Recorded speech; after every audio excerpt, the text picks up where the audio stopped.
మిమ్మల్ని ఏమైనా సంప్రదించిందా సార్? ఎందుకంటే మీరు జాగృతిని కూడా రిజిస్ట్రేషన్ చేయడంలో మీరే దగ్గరుండి చేపించినారు. సో పార్టీ పెట్టేటప్పుడు ఏమైనా రాహుల్ నాయక్ గారికి ఏమైనా ఫోన్ చేసో అనునాయాల దగ్గర నుంచి రాహుల్ నాయక్ గారిని సంప్రదించండి ఒకసారి నేను మాట్లాడతా అని చెప్పేసి అటువంటి మెసేజ్? నాకు వచ్చింది కానీ నేను తిరస్కరించిన. నా దగ్గర రావద్దు, హ్మ్. నా భవిష్యత్తుని ఇవాళ ఈ విధంగా చేసిందంటే ఆమె ఫస్ట్. ఆ రోజు పెద్ద అయిన టికెట్ ఇవ్వడానికి సిద్ధంగా ఉండే. హ్మ్. రాములు నాయక్ నాకు కొడుకు అటువంటోడు, నేను తప్పకుండా ఆయనకు టికెట్ ఇవ్వాలని చెప్తే ఈ తల్లి 25 లక్షలు తీసుకొని నేను నీ బిడ్డ నేను ఒక టికెట్ అడుగుతానని ఆ టికెట్ అమ్ముకున్న చరిత్ర ఈమెకుంది. ఫస్ట్ మిమ్మల్ని ఆగం చేసింది ఆమె. ఆ. మీకు టికెట్ రాకుండా చేయడంలో టికెట్ ఆమె దగ్గర. రాకుండా ఆమెనే 2026 ఈమె ఆ రోజులలో 2006లో వచ్చిర్రు వీళ్ళు. హ్మ్. ఆ రోజు నేను తెలంగాణ ఉద్యమంలో భూమన్న గారితోటి, ఇంద్రారెడ్డి గారితోటి, తర్వాత వీళ్ళ తండ్రితోటి పోటీ చేసి 2006లో వచ్చిన తర్వాత తెలంగాణ జాగృతి పెట్టిన తర్వాత బోత్ నియోజకవర్గంలో మొత్తము ముగింపు నెరడిగొండ మండలంలో ఒక 5-6 వేల మంది వచ్చినప్పుడు ఆ రోజు కేటీఆర్ వచ్చిండు ముగింపుకు. హ్మ్. ఆ రోజు ఇద్దరు అన్నదమ్ములు మాట్లాడుకొని ఈయన చాలా మంచోడు బాబురావు అని చెప్పుకుంటా వాళ్ళతోటి దగ్గర టికెట్ అమ్ముకున్నారు. లేకుంటే అదే రోజు నేను 2014లో గెలుస్తుంటే మంత్రి అవుతుంటే అవును. ఇవాళటి వరకు బాగా ఇష్టంగా నేను ఇదవుతుంటే హ్మ్. ఈమెకు పైసలు ఉన్నా రేపు తండ్రి అమ్మ అయిపోయింది నీకు ఇన్ని వేల కోట్ల రూపాయలు ఇచ్చిన ఇంకా నీకు తక్కువ అయితే నేను ఇస్తా అంటే మళ్ళీ వీళ్ళని అందరినీ ఇడిచిపెట్టి యూటర్న్ తీసుకొని డాడీ నేను టీఆర్ఎస్ఏ పెట్టినా కదా, హ్మ్. నీకు మించి పోలేదు కదా, హ్మ్. నువ్వు నాతోటి మాట్లాడతలేవు కదా, మారిన మనిషి అని చెప్తున్నా, ఈ పొలిటికల్ ఇవన్నీ ఉంటాయి కదా డాడీ నీకు తెలియదు ఏందని మళ్ళీ పోయి కాలు మొక్కి మళ్ళీ అందరినీ రౌండప్ చేసి వెళ్ళిపోతుంది. అంతే. అంతే. ఇప్పుడు ఆమె పెట్టినటువంటి పేరు టీఆర్ఎస్, అంటే తెలంగాణ రాష్ట్ర సేన. చాలామంది దీన్ని ఏమంటున్నారంటే తెలంగాణ రేవంత్ సేన, రేవంత్ వెనకాల ఉండి పార్టీ పెట్టించిండు, ఇదంతా కూడా కేసీఆర్ని ఎదుర్కోవాలంటే కవిత అనేటువంటి ఒక అస్త్రాన్ని ఆసరగా చేసుకోవాలన్నట్టు ఉద్దేశం అని చెప్పేసి మాట్లాడుతూ ఉన్నారు. తెలంగాణ రాష్ట్ర సేన అని ఆమెనే చెప్పింది. హ్మ్. టీఆర్ఎస్ మొత్తము బీఆర్ఎస్ అయిపోయింది, వాళ్ళకి హక్కు లేదు, అందు గురించి నేను టీఆర్ఎస్ పెడుతున్నా. హ్మ్. తెలంగాణ రేవంత్ రెడ్డి సేన ఎట్లయితుంది? హ్మ్. తెలంగాణలో రేవంత్ రెడ్డి గారు వీళ్ళని తొక్కుంటూ వచ్చి ముఖ్యమంత్రి అయిండు. హ్మ్.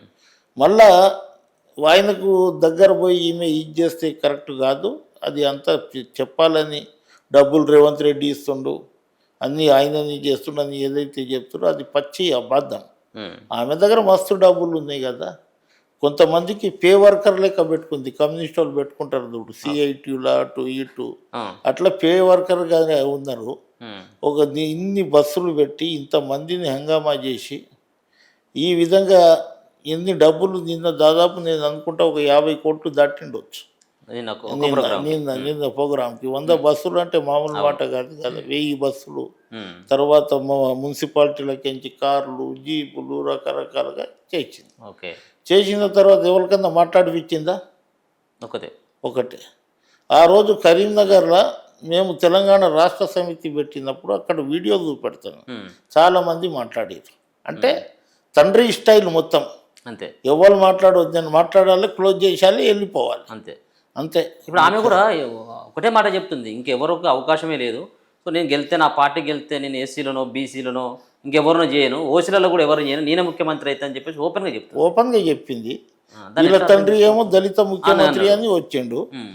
ఈమె ఓపెన్గా నేను మహిళ, నేను అమ్మ పాత్ర పోషిస్తా, అమ్మ ఏమో కొడుకు జేబులు చూడదు కానీ ఆయన కడుపు చూస్తుంది, తిండి పెడతా అనే విధంగా ఆమె అమ్మ పాత్ర అనేది ఈమెకు తెలియదు. అవును.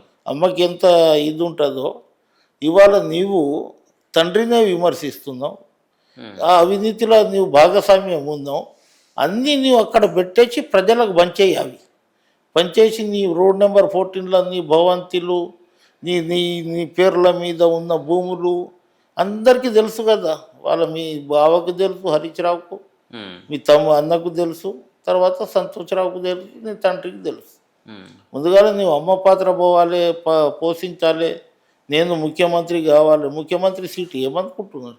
సీఎం సీఎం సీఎం అని మొదలుపెట్టి ఇస్తుంది. హ్మ్.